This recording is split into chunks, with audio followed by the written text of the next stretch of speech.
what I say is true. Anyone can cook, but only the fearless can be great.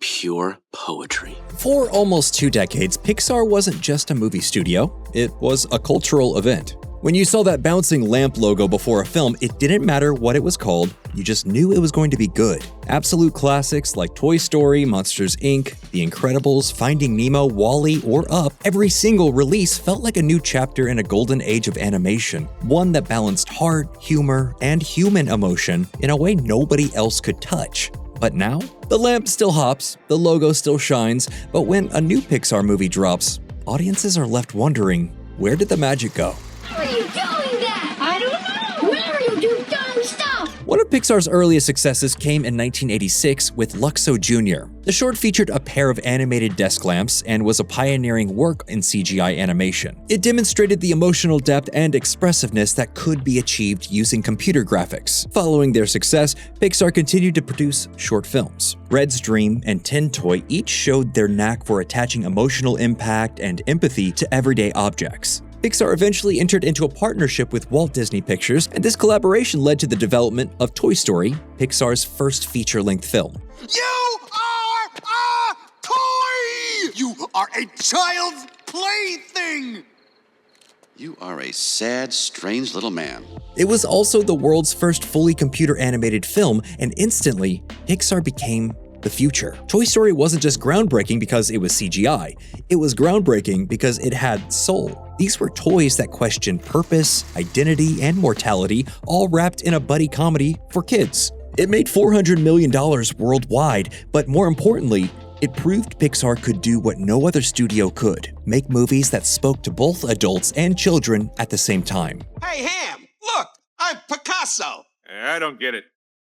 You uncultured swine. And over the next 15 years, they didn't just repeat that success, they built an empire out of it. They became a genre unto themselves. From 1995 to 2010, Pixar was untouchable. Every movie was an event, a promise that you were about to cry, laugh, and then cry again. These weren't just good animated movies, they were modern classics, defining moments for millions of children that would help fundamentally shape their lives because of the lessons they taught about morality and love.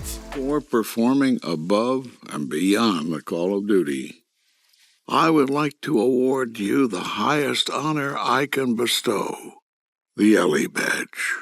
And the studio wasn't afraid to take risks. They made a movie about a French rat who wants to be a chef, a silent sci-fi love story between robots, an opening montage about the death of a spouse that plays out like a short film. Pixar was giving kids the first existential crisis of their lives, and parents a chance to reckon with their own. By 2010, Pixar wasn't just the best animated studio in the world, they were the most consistent studio in Hollywood. But then, things started to change. It's hard to pinpoint the exact moment Pixar started to stumble, but most people would agree it begins right after Toy Story 3. But the thing that makes Woody special is he'll never give up on you. Ever. That film felt like a perfect ending, both for the characters and for the studio's first era. And then came Cars 2. Released in 2011, Cars 2 marked Pixar's first real critical failure. And the reason was obvious: it wasn't trying to be meaningful, it was trying to sell toys. Gone were the complex emotional arcs and timeless storytelling. Instead, audiences got a spy parody centered on Mater. The film still made money, but it felt like a turning point, like Pixar had finally learned the wrong lesson from its own success. I don't want to hear none of this sir business. By the way, have y'all met each other? Queen, McQueen, McQueen, Queen, McQueen, McMissile, McMissile, McQueen, Queen, McMissile. Between 2011 and 2019, Pixar released 6 sequels: Cars 2, Monsters University, Finding Dory, Incredibles 2, Toy Story 4, and Cars 3. The Pixar genre, once synonymous with originality, became tied to its own nostalgia, and audiences could feel it. What changes are you gonna make to get McQueen back on top? Will McQueen try new training methods? Is he prepared to retire? Come on, guys, let's not overreact. It's just a slump. If Pixar's golden age ended with Toy Story 3, their identity crisis began with The Good Dinosaur. Released in 2015, the same year as Inside Out, The Good Dinosaur wasn't bad, exactly, but it felt generic. A movie that could have come from any animation studio. And that was a problem. especially because Pixar had built its empire off standing apart from the rest of the industry. While Inside Out, that same year, reminded everyone what Pixar was capable of, it also unintentionally highlighted how inconsistent the studio had become. I'm sorry, something's wrong with me. It's like I'm having a breakdown. You're not having a breakdown. It's stress. From 2016 onward, Pixar became just another studio making films. Only 2017's Coco brought back the old feeling of being a capital M moment for audiences. Movies like Luca, Soul, and Turning Red skipped theaters entirely, debuting directly on Disney+. Audiences started to see Pixar movies not as events, but as content. What's wrong with you, stupido? When Pixar finally did return to theaters with Lightyear in 2022, the result was a disaster. Marketed as a big return to form, Lightyear was supposed to reignite interest in one of Pixar's most beloved franchises. Instead, it confused audiences who couldn't figure out what it even was. A reboot? A spin-off? A meta-prequel? Whatever it was, it didn't work. The film cost $200 million and flopped, barely making back its budget, while Toy Story 4 made over $1 billion just 3 years earlier. It did not go as planned. The mission was unsuccessful? Affirmative.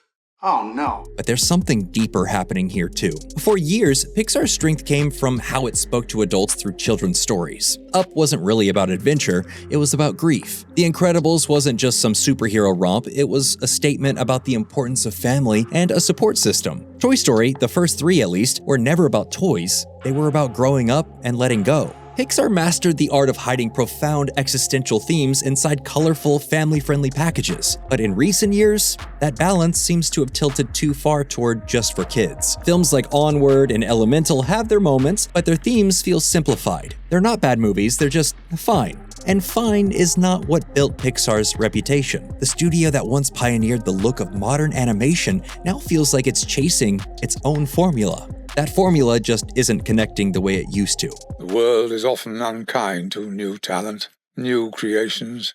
The new needs friends. At one point, Pixar's creative process was almost mythic. They famously had something called the Brain Trust, a group of veteran directors and storytellers who gave unfiltered feedback on every project. This was the secret sauce. But as Pixar grew, and as many of those original creatives left, that brain trust dynamic started to fall apart. Instead of a tight-knit creative circle, Pixar became a sprawling corporate machine under Disney's watchful eye. And when you have to deliver one film every year, plus short-form content, plus spin-offs for Disney+, pressure to innovate gets replaced by the pressure to produce. Otto, things have changed. We've got to go back. There was a time when Pixar's logo was more than a marketing symbol. It meant trust. It meant that no matter what the premise was, a rat chef, a trash robot, a monster in a closet, you were about to see something deeply human. Today, that trust is fractured. Pixar has become the studio that might release something great, but might also release something you'll forget in a week. The consistency just doesn't exist anymore. In its golden age, Pixar changed the way we think about animated movies. Maybe even movies, period. But even the brightest light can fade when it's overused. And while that lamp still hops, it's not shining quite like it used to. So what do you think?